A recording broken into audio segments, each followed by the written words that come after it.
Salam sejahtera saudara yang dikasihi Tuhan. Apa kabar? Semoga kita semua dalam keadaan baik pada saat ini. Tak terasa kita telah melewati pandemi COVID-19 hingga 1 tahun lebih. Tak terbayangkan bagaimana kita bisa melewati banyak pengalaman selama masa sulit ini. Termasuk kehilangan pekerjaan dan kehilangan orang-orang yang kita kasihi.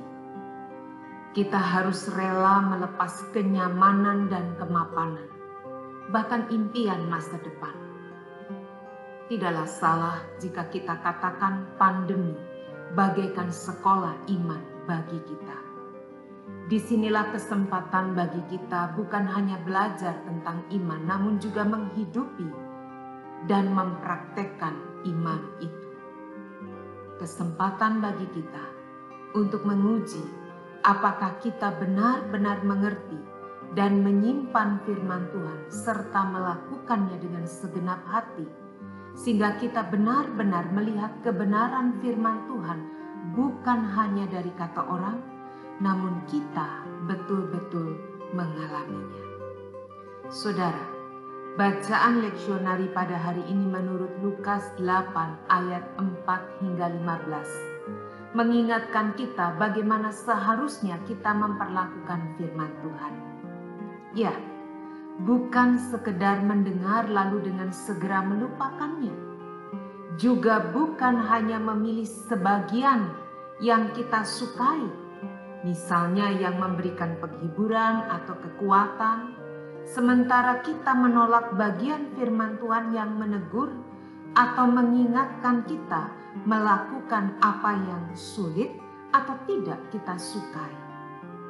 Ya, tepat sekali perumpamaan yang Tuhan Yesus katakan mengenai 4 macam orang yang mendengarkan firman Tuhan menurut bacaan kita pada hari ini. Apa itu? Golongan pertama, orang yang mendengarkan firman Tuhan sekedar numpang lewat, tidak sungguh-sungguh sambil lalu. Maka ia seperti benih yang ditabur di tepi jalan, yang jatuh di tepi jalan, yang jatuh di pinggir jalan, yang dengan mudah diinjak oleh orang ataupun dimakan burung. Hilang lenyap.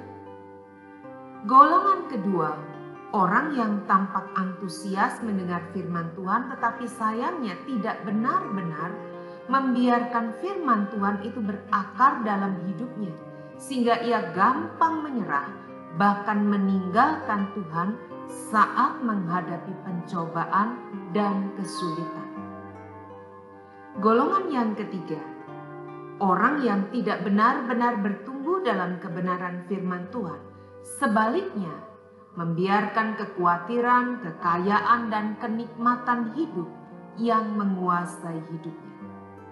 Omong-omong, kalau boleh saya tahu, Anda masuk golongan manakah? Sebentar, sebelum menjawab, rupanya untungnya ya, masih ada golongan yang keempat. Siapa mereka? Mereka adalah orang yang mendengarkan firman Tuhan dan menyimpan serta merenungkannya dengan segenap hati. Hatinya seperti tanah yang subur sehingga benih firman Tuhan itu bertumbuh dan menampakkan buah yang nyata dalam hidupnya. Apakah saudara mau masuk golongan yang keempat ini? Saya mau. Saya percaya Anda pasti ya.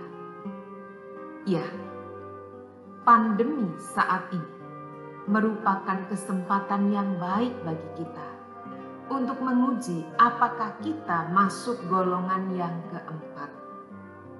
Ya, saat kita tidak menyerah oleh tekanan hidup, saat kita tidak putus asa oleh karena kesulitan, saat kita tetap berpengharapan di tengah duka cita dan air mata. Maukah saudara? Mari kita berdoa. Ya Tuhan, bimbinglah kami untuk tetap membiarkan firman Tuhan berakar tumbuh dan berbuah dalam hidup kami. Sehingga ini menjadi kekuatan, menjadi pandu, pelita dalam hidup kami. Ketika kami menghadapi berbagai macam kehidupan ini, termasuk saat senang maupun saat susah. Biarlah firman Tuhan itu sungguh-sungguh berbuah dalam hidup kami. Kami mau Tuhan, bimbinglah kami. Dalam nama Tuhan Yesus. Amin. Saudara, semoga kita bisa melewati sekolah iman ini dan lulus dengan hasil memuaskan. Tuhan memberkati kita